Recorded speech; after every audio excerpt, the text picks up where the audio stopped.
Alright, let's get this going. My name is Dizzarian. I have decided to do a Let's Play of Asheron's Call. I know it's kind of crazy this day and age. Star Wars The Old Republic was released this last week, and everybody's going to be playing that, and here I am going back to a game that's 11 years old. But Asheron's Call is a great, great game, and I think it deserves another look.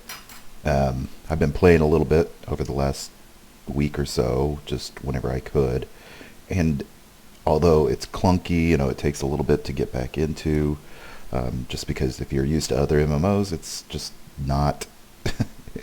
It's old school, so it doesn't operate the same way. But once you get used to it, it works well, well enough anyway. You can see I've run a few tests here to get started with this because I'm way out of practice. And although I used to have an old kind of diary site, and I'll post a link to that and in the show notes. But so I used to actually know quite a bit about Asheron's Call, but I feel like I'm just totally lost now. I've referred back to that, which some of it's out of date, some of it's not. I've run some tests, trying to figure out how to do things, and I think I'm at a point now where I can start fresh, get us going again, and do this the right way. I'm going to create me a brand new character. First thing, especially, I have a feeling the only people who are going to watch this are people who used to love Asheron's Call or currently play Asheron's Call. And both of those groups are very small. So I know there's going to be very few of you playing or watching these videos, and that's fine. This is almost for me as much as it is for anybody. If you do watch it, give a thumbs up or comment or something. Just let me know that you're watching it, because that'll mean a lot. If you're returning, you're going to notice there are a lot of different groups now. We used to only have Alluvian, Garandine, and Show, and then whenever Throne of Destiny came out, which was about the time that I left, they added the blue guys, the Motion. Now they even have the Shadows. Here's the two shadow groups, one's with legs and one out. Gear Knights. I don't know anything about these guys. I mean, they look pretty cool. Undead. I played around with an Undead. The cool thing about them is that you can swap out to get arcane lore with them, which is very handy in equipping items and everything else. But they've got that flaming head, and everywhere you go, that flaming head is running around with you, and it doesn't work. It doesn't work for me anyway. So I won't go into that anymore. Maybe we'll see some run around, but I don't know. Empyrean, which is cool. Like, they got the glowing eyes, which at first you think is something, but they got arcane lore spec to begin with. Great, that is a great free skill to have specialized. I'll talk about skills in a little bit if you don't know. But they're huge and they don't run. It's just a pain to play. So the two really good classes that I would want to play are too annoying to play. So I know in February, I think they're going to be adding a new patch that basically kind of changes the way they do these bonus skills, and so anybody will be able to have whatever they want spec. I think arcane will respect them. On Turmeric, another. I don't know what those guys are about. Not something I'm interested in playing. And then they've got some like player versus player races here. So they've got some Ulthoi, which are bugs, and which are one of my favorite baddies in the game. But so you can play those, and I think it's kind of like Lotro, where you can have a player versus monster, so you can be a monster, and I think it's kind of like that. I started one up, and it said something like you can't play them for like 14 days or something, or you can't at least go and kill actual people for 14 days. But they don't level. I'm not for sure a lot about these guys. Anyway, so I'm going to choose one of the non-annoying races. I could be these, but I play them. I don't really get them either. So I will play. We'll just do Show for unarmed combat. Okay, but if you guys know anything, which you probably don't, about what I used to play, it's going to be mages. I love the skills and the way they play and everything else. You're going to see that Turbine already has a couple of things already laid out for you, like you could become a bow hunter, life caster, war mage, wayfarer, which I don't know what that is, soldier, which is just like a combat character, and a swashbuckler. And they kind of show you generally how these things lay out. Asheron's Call is very different. We actually have attributes that you can adjust and raise during game. So these aren't just how they're going to be now, but they're going to affect your in-game stats as well, because you're going to be raising these as you go. I'm going to do a custom character. I'm going to do focus and self, which is going to be used for my magic, and endurance, which affects your stamina and strength, but our stamina and health. I need a lot of endurance for maintaining my mana, actually, so we'll leave it at that. You can see this is a pretty standard mage template.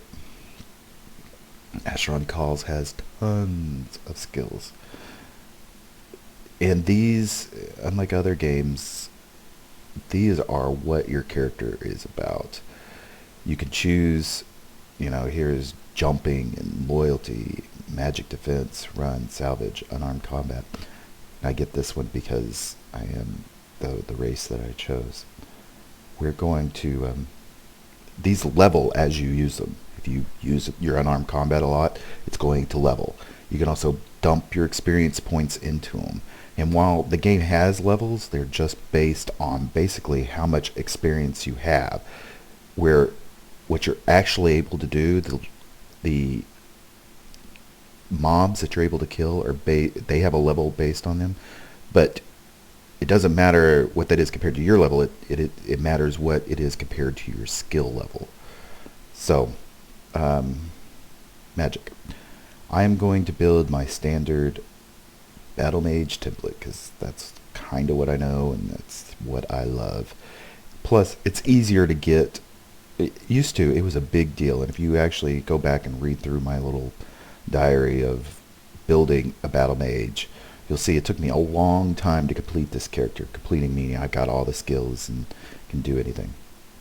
That's not the case now. I mean, I can take war magic and life magic and move them up into my specialized skills, which means they'll be easier to level. And it's not going to, even though it's still going to take me to level 45 or 50 or whatever it is to complete this character. That's not a lofty goal. I mean, they've made it very easy to get to that level, because I think the skill cap now is the level cap is 275 or something ridiculous. So completing this character is not going to be hard. It's not going to be a big deal like it used to be. These 2 points do carry over into character creation, so whenever I actually go into the game, they'll be there. That used to not be the case either.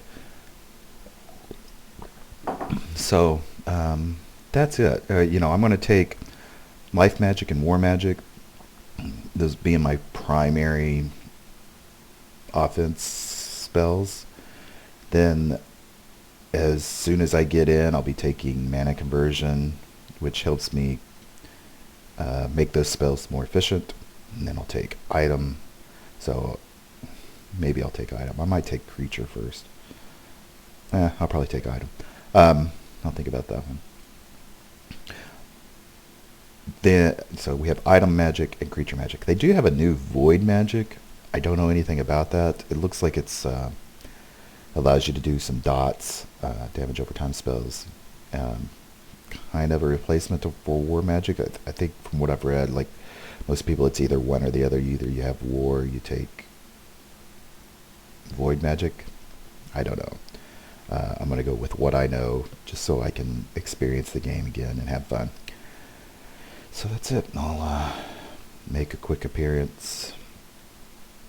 I don't know. You guys shouldn't have to suffer through this too much. Do light skin, do some good hair color. I'll make myself kind of gray, kind of old man, since I'm much older than I was whenever I did these original diaries. Eyes. Do that. And some green eyes. I have to make these look decent so my daughter doesn't criticize me.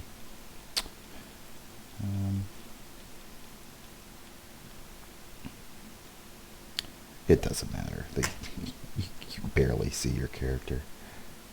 Choose a town. From what I've seen, it seems like a lot of people hang out in Holtberg. I mean, that's where they have buff bots, and that's where a lot of people kind of, yeah, there's actually a few people in Holtberg, which interesting. I'm actually going to start in Santa Mara. It's not going to matter because at level 10, which is like within 10 minutes of play, we're going to be moving around anyway. But I know Santa Mara pretty well. I kind of like their starting quest, so we're going to go there. And here's my character. And we will name him Dizzarian 2. My old account is, I mean, I can't name him Dizzarian because he's already on the server, and my old account has him, but I don't know how to get access to my old account. So we're just going to name him Dizzarian 2. And here we go. Alright, that last video crashed just as I got in game, which I kind of thought it would because the screen moves out, makes into a bigger screen whenever it does, when we actually go into the game. So I'm going to go ahead and stop the video right here. This will be a good place to stop, and then in the next video we will go into the game and start up our character and see how that goes. Hope you guys enjoyed this. This will be short, but the next one will be right after it, and I'll see you then. Bye.